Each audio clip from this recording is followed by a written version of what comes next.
হয় মঙলদৈত শোকাবহ ঘটনা সংঘটিত হৈছে। এই মুহূৰ্তত আমি উপস্থিত আছোঁ মঙলদৈ মিলনপুৰত।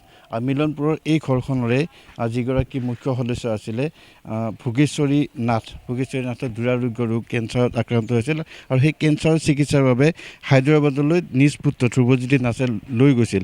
কিন্তু আচৰিতভাৱে মাতৃৰ চিকিৎসা কৰি থকা সময়তে পুত্ৰৰ জ্বৰত আক্ৰান্ত হয় আৰু পুত্ৰৰ জ্বৰত আক্ৰান্ত হোৱাৰ পিছত পুত্ৰৰ সেই জণ্ডিছ দেখা দিয়ে আৰু তাৰপিছতে আচলতে অতি দুখ লগাভাৱে পুত্ৰৰ সেই মাতৃৰ চিকিৎসাৰ বাবে যোৱা পুত্ৰৰহে মৃত্যু হয়।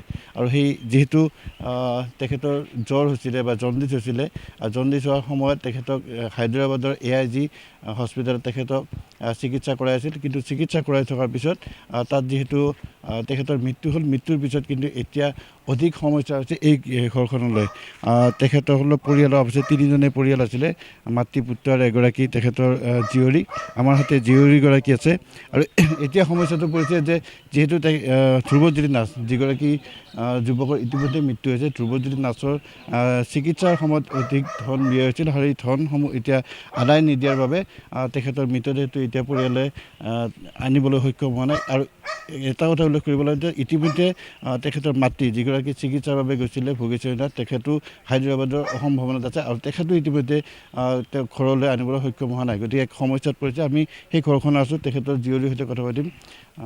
ইতিমধ্যে আপোনাৰ ভাইটিৰ মৃত্যু হৈছে আৰু মৃত্যুৰ পিছত আপোনালোকে তেওঁৰ মৃতদেহটো আনিবলৈ সক্ষম হোৱা নাই। আমাৰ অৱস্থা আৰ্থিকভাৱে আমি গোটেই জুৰুলা হৈ গৈছোঁ।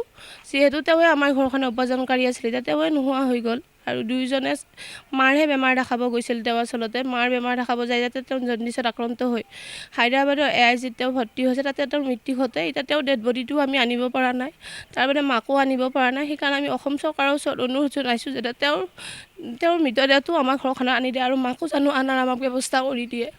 এই হস্পিটেলৰ মতে কিমান বিল হৈছে?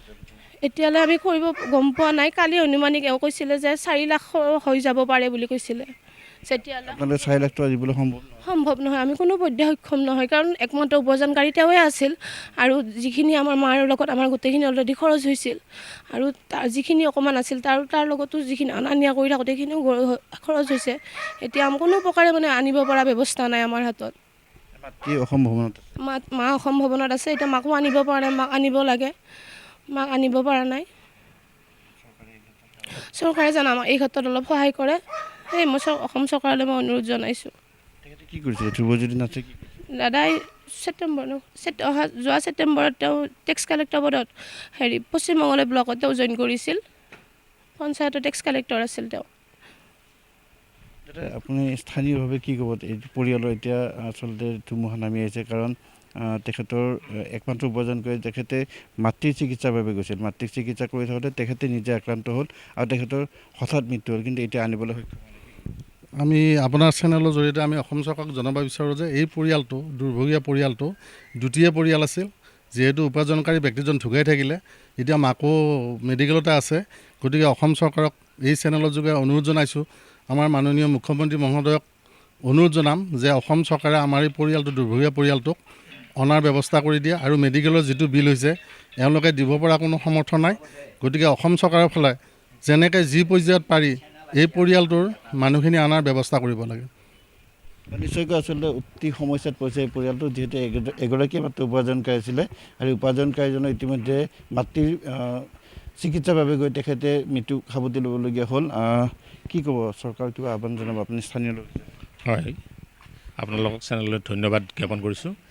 কথা হ'ল কি, আমি ওচৰ চুবুৰীয়া হিচাপে দেখিছোঁ যে এই ল'ৰাজন ধ্ৰুৱজ্যোতি নাথ আৰু মাক, এই পৰিয়ালটোৰ সদস্য ইতিমধ্যে মাকৰ চিকিৎসাৰ নামত ধ্ৰুৱজ্যোতি লৈ গৈছিল মাকক দিল্লীলৈ।